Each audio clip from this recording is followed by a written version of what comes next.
Nous remercions d'emblée les militants présents, toujours rigoureux, toujours déterminés lorsqu'il s'agit de parler des questions de souveraineté. Nous remercions le Parti communiste qui, dans le cadre de cette collaboration, a décidé de dépasser ce qui nous éloigne pour se concentrer sur ce qui nous unit. Aucune libération d'un peuple ne pourra se faire si on ne transcende pas les divergences minimes d'opinion et si on évite de se concentrer sur l'essentiel. L'allocution d'aujourd'hui sera tripartitionnelle et portera sur l'analyse de la faillite électorale du régime Patrice Talon. La deuxième portera sur la politique néolibérale du président Patrice Talon. Et le troisième point portera sur la politique néocoloniale, politique de prédation, politique d'oppression et de mépris vis-à-vis de la population béninoise. Population béninoise qui, parce qu'elle se sent méprisée, parce qu'elle se sent humiliée, n'a pas hésité à boycotter à la majorité absolue, et ça nous permet d'arriver sur le point 1, les élections législatives qui se voulaient inclusives, les élections législatives qui ont connu le plus bas taux de participation pour des élections dites inclusives. Cela est la première sanction vis-à-vis du régime Talon, et je pense que la population béninoise se doit d'être applaudie sur ce point.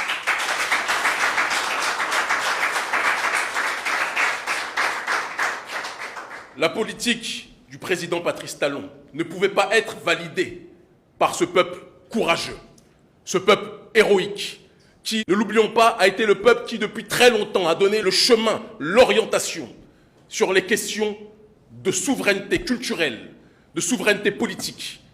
Cette population ne pouvait pas accepter la censure, la disqualification, l'oppression, la persécution de tous les opposants qui sont présents dans ce pays. Ne nous trompons pas, un régime qui se veut inclusif, mais qui incarcère des gens sous prétexte qu'ils peuvent être considérés comme des menaces, n'est pas un régime démocratique, c'est un régime oligarchique, un régime autocratique, et c'est quelque chose qui se doit d'être dit. Persécution des opposants, assassinat de la liberté d'expression, vassalisation de la presse nationale, de telle sorte que l'on compte sur les doigts d'une main la presse libre. Les trois quarts d'entre eux, et je tiens à le préciser puisque nous-mêmes nous sommes censurés par la majorité des médias locaux alors que nous sommes invités sur les trois quarts des médias de la planète, la plupart des médias locaux sont soumis et couchés aujourd'hui face au régime Patrice Talon. Nous devons avoir le courage de le dire. Et troisième point enfin, disqualification de la plupart des partis d'opposition, sauf ceux qui sont dans une démarche de faire finalement l'atalakou vis-à-vis du régime Talon. Quand on parle de régime inclusif, mais que la plupart des partis d'opposition ne sont pas autorisés à entrer, à participer, personne ne peut nous faire croire que nous vivons dans une démocratie. Nous vivons dans une hypocrisie. On ne peut pas donc parler d'une politique et d'une vision inclusive vis-à-vis de la population béninoise. C'est une politique sélective, une politique exclusive et excluante qui a pris le parti d'humilier la majorité de la population plutôt que de toucher le cœur profondément des concitoyens béninois.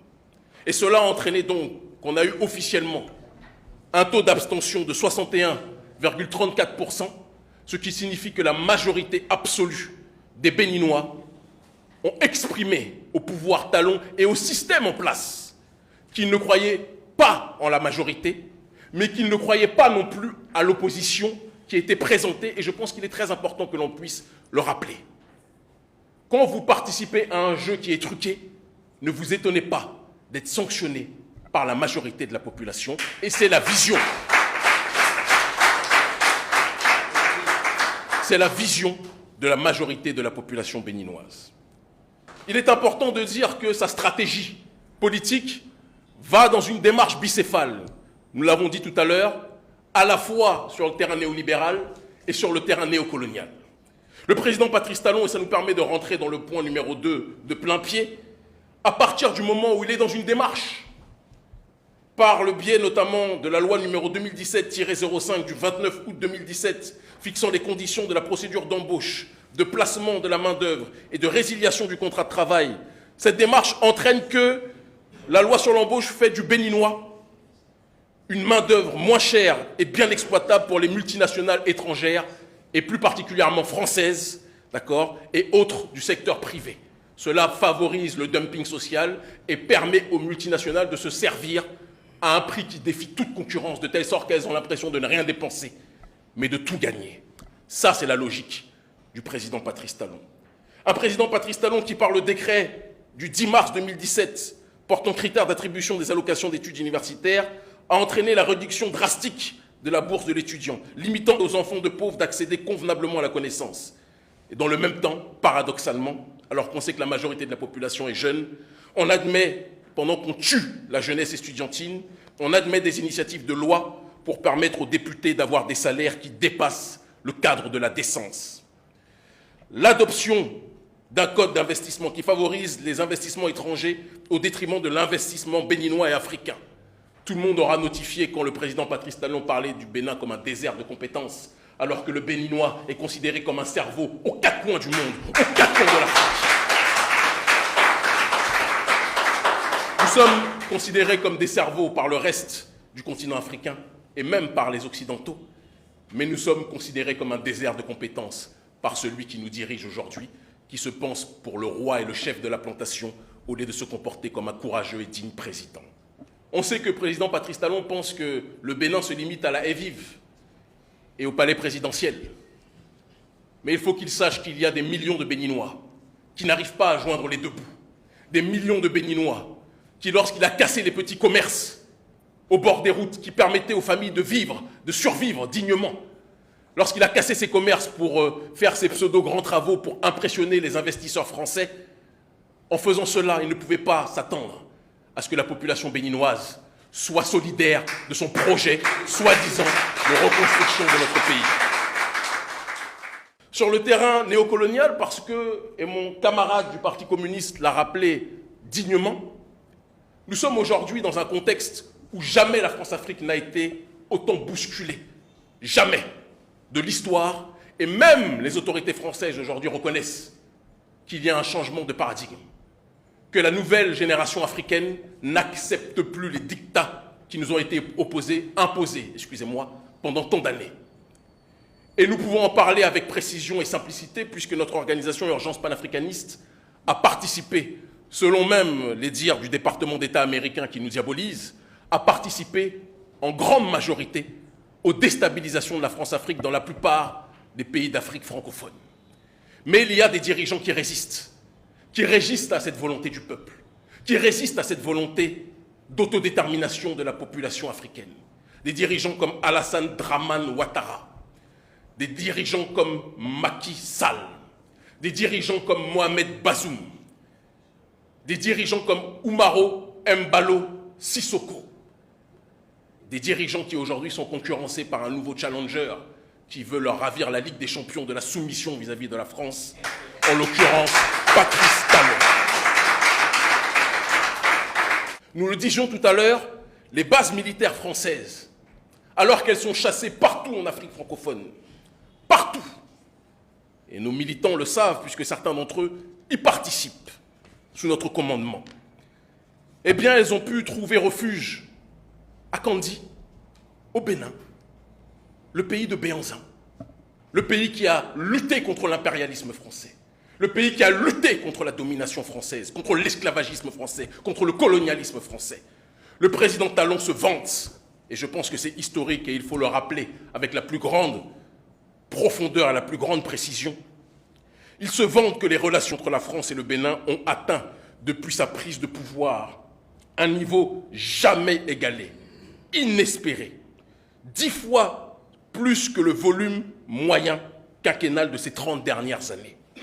Cela démontre, je cite Patrice Talon, bien comment les relations entre la France et le Bénin sont bonnes.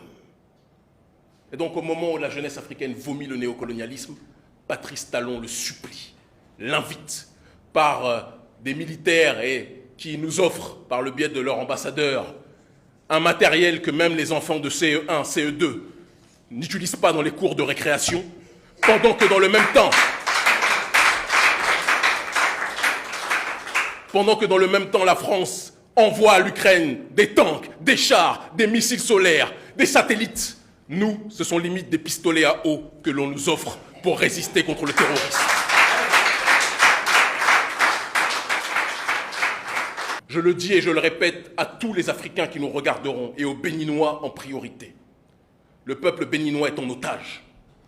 Et si les populations du Mali, du Faso et de bien d'autres endroits, du Niger, du Tchad, sont dans une logique de se mobiliser, de s'organiser pour résister contre l'inique, contre l'injuste, contre l'inégalité, il est temps que la population béninoise qui a toujours montré la voie prenne ses responsabilités et dans une démarche citoyenne, respectueuse de nos droits et de nos devoirs, que la population béninoise soit dans cette optique elle-même, de cesser de chuchoter qu'elle ne veut plus du régime, mais qu'elle s'organise pour que ce régime de prédation, d'oppression et de néocolonisation arrête ses exactions vis-à-vis de notre population.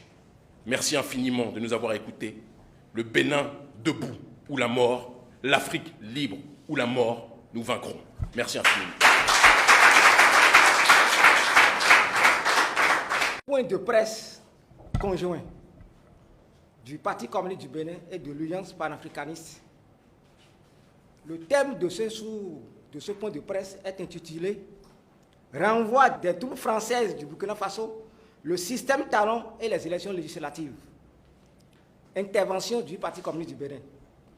Le gouvernement du Burkina Faso vient de renvoyer de son territoire la force d'agression française qui traîne sa bosse dans notre sous-région ouest africaine depuis 2009. Nous saluons ici cet acte de haute portée historique qui, après l'expulsion de Barkhane du Mali, indique que les peuples africains, 60 ans après les indépendances factices accordées par le général de Gaulle, sont entrés dans un nouveau processus de décolonisation. Ils sont effectivement entrés dans un nouveau processus de décolonisation, tant celui des années 1960 était lesté d'accords et d'impositions léonins tels le franc CFA, l'imposition de la langue française et surtout l'obligation pour nos pays d'abriter les bases françaises dans nos pays.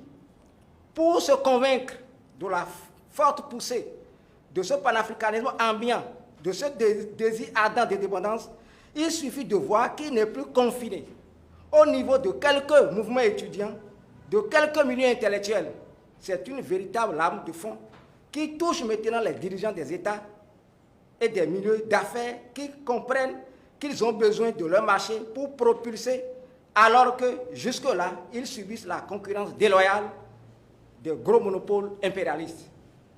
Malgré ce mouvement émancipateur, il y a des dirigeants qui, à compte courant de l'histoire et des aspirations de leur peuple, se sont résolument mis au service de l'impérialisme français et des bellicistes de l'OTAN.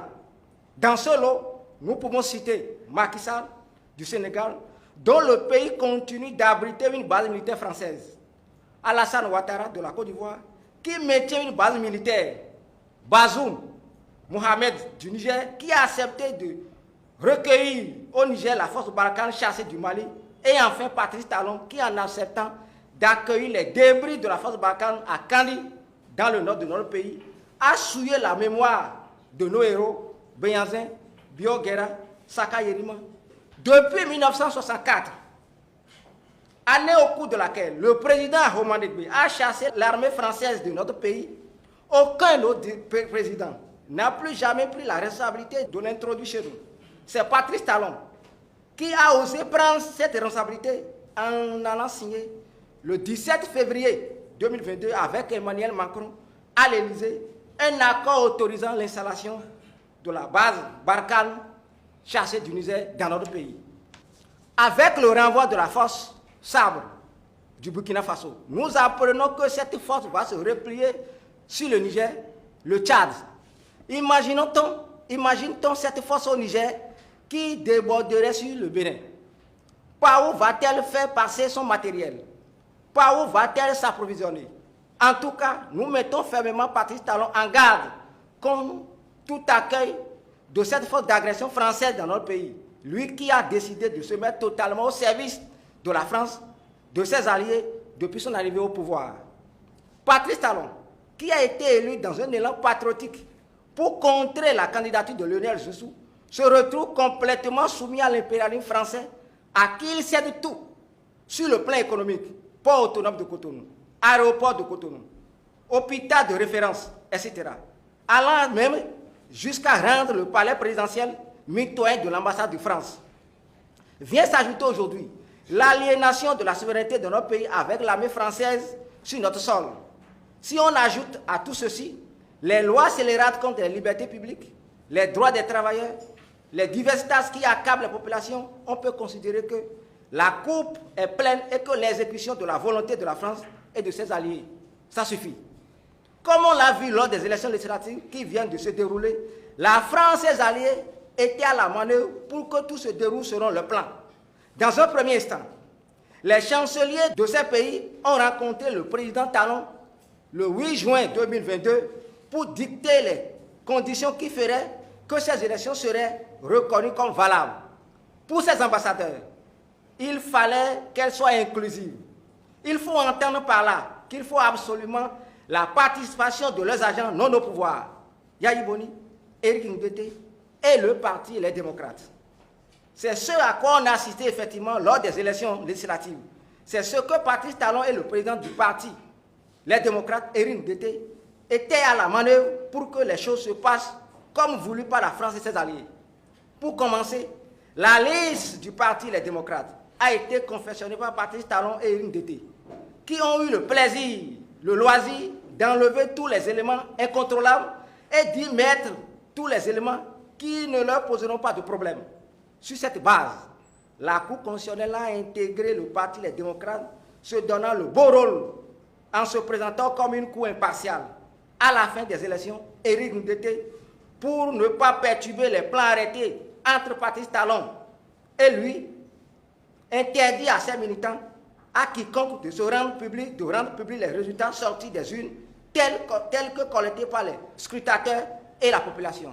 Ce faisant, il s'en remettait entièrement à la Sénat et à la Cour constitutionnelle, les bras armés de Patrice Talon.